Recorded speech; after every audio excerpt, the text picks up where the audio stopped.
Hey everybody, it's Boardman21 and today's build is going to be the full-time Spriggan, and we're going to be running lots of vines and lots of poison damage. Although the hit damage will take care of all the trash mobs, for those single target pesky mobs like the fire golem, we're going to be stacking lots of poison and eradicating them rather quickly.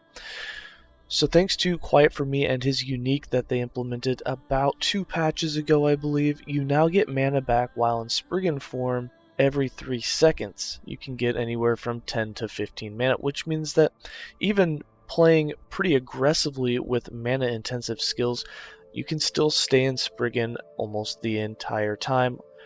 Or playing passive aggressively, you'll have 100% uptime if you don't get way too overboard with it. Now for us, in this one, I've seen a lot of people playing Spriggan builds, mostly Quiet For Me, but several other people have put them out recently, and they're all using the big vine. In this video, we're going to be running the small vines. That's right, no big vine, just small vines, and we're going for pure numbers. And since they count as minions, our secret in this build is that we want as many of them as possible, and each one is going to have a huge chance to have poison on hit, which is going to stack rather well for us. Since you can get 4% poison chance per point of attunement, all that matters for this build is stacking lots of attunement, and we'll get into those details more as we go through the skills, the passives, and into the items. Alright, with that, let's go ahead and get into the skills. For skills, we're going to be running Summon, Thorn, Totem, Tempest Strike, Ice Thorns, Spriggan Form, and Entangling Roots.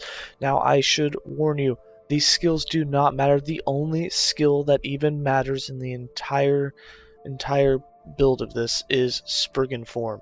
This is the only one you're going to need. You're not going to use anything else. You can set Ice Thorns up to proc when you get hit, but we didn't even do that. You really don't need any of them. You're only using the one skill, Spriggan Form, and you get all new skills when you're in there.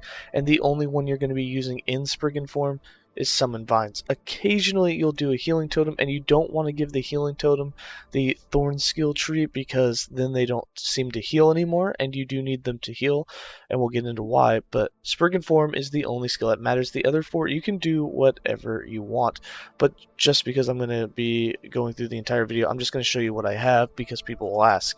So for Summon Thorn Totem, we have 1 point in Torrent of Thorns, 4 points in On Astral Winds, 2 points in Winter Wood, 4 points in Venom Tipped Thorns, 2 points in Memories of Edera, 3 points in Forced Expanse, 3 points in Eternal Forest, and 1 point in Groove Mind. Remember, you don't need this skill. You can do any skills you want. The only one that matters is Spriggan Form.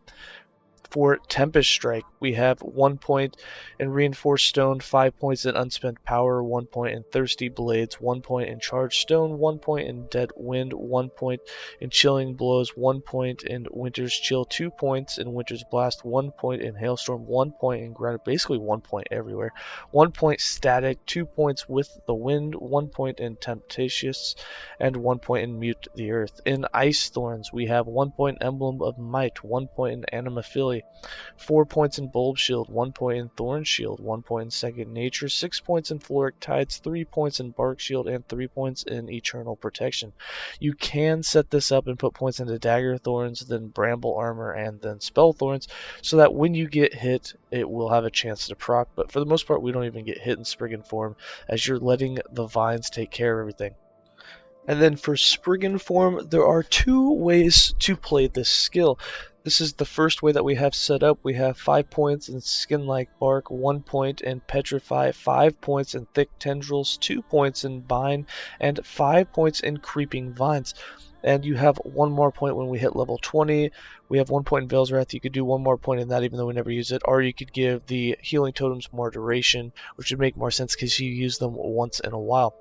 Now, when you play it this way, you will get lots and lots of poison damage. You have 85 attunement at this point, so you have 330% poison chance. So a huge amount of poison stacks are going on the enemies because you can have 50 to 100 vines active at one time. That's lots of stacks of poison.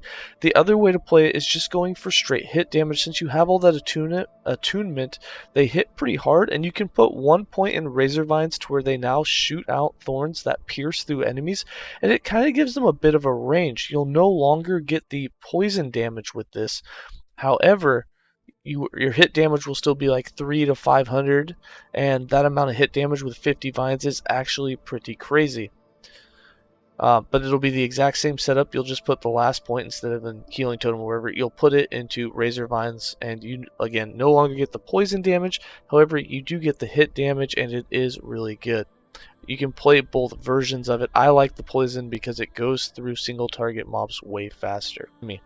And then for Entangling Roots, 5 points in Nourish, 1 point in Roots of Lap, 1 point of Bountiful Harvest, 1 point in Mana Bloom, 3 points in Fleeting Grove, 3 points in Grove Master, 2 points in Reclamation, and 4 points in Lasting Briar.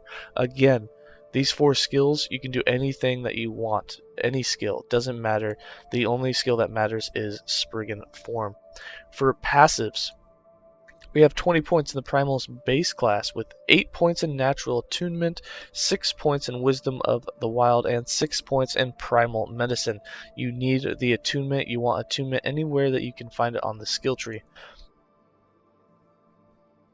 We have 25 points in the Beastmaster with 2 points in Feel on Bond, 8 points in Savagery, 8 points in the Chase, and 5 points in Axe and Claw.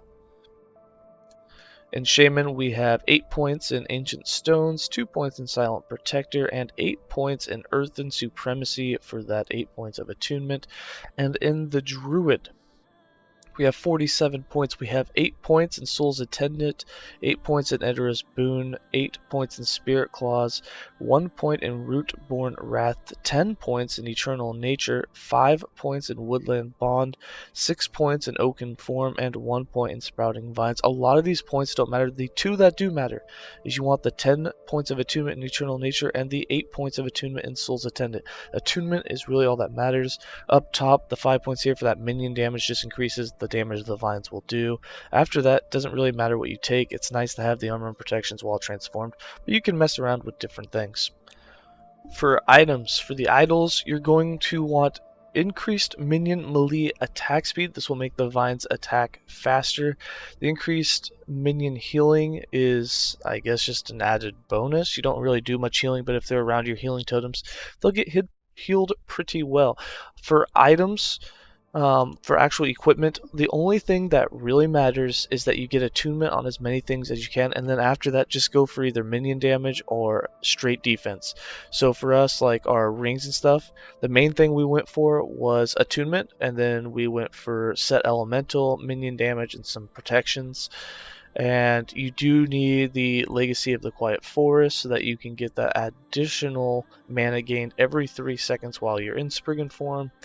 For boots, just attunement. You're going to put attunement everywhere that you can. You're going to still get 100% glancing blow. Since we don't get the belt slot and we're not wearing a shield and we went catalyst, we actually put set glancing blow on our relic, and that's why we're not running 2-4 set pieces. Plus we wanted the attunement, so you are missing a little bit of attunement here. If you don't want the glancing blow, you could do more attunement. Wouldn't recommend it. And then for like the catalyst, we went with a bunch of minion stuff. The reason we did Catalyst instead of Shield is, one, it gives you that ward per second, so we get 122 ward that you can see that we're sitting at, which is actually kind of nice, just a little added bonus. But on top of that, it was the only one that got minion damage. You can't get that on a shield, so we went with this just to make their damage a little bit better. And for chest and helm, you want that shared melee damage and shared spell damage. You can get up to like 80 or 90% on them, but they're harder to find. They're a bit rare, so if you can get whatever you can get out of them, that's the best you want. I would go for the attunement and the vitality first. So that's what I look for, is just a piece that will start with some of the melee shared damage or spell damage, and then you're only going to need like 2 affixes on, or get one that starts with the 12 attunement and then just add the melee and shared until it breaks. If you've watched my crafting one, you know how to break an item in between each one, and you'll get there eventually. And for the weapon, we have damage over time for minions. That's the main thing that you want. After that, you can get tier 2, tier 3 of everything else. The spell damage doesn't really matter. The minion damage helps. And then we have, elemental protection. Not much because we didn't get very high on it. But the minion damage over time is the one you want tier 5 with. With that, I'm going to go ahead and give you guys some gameplay.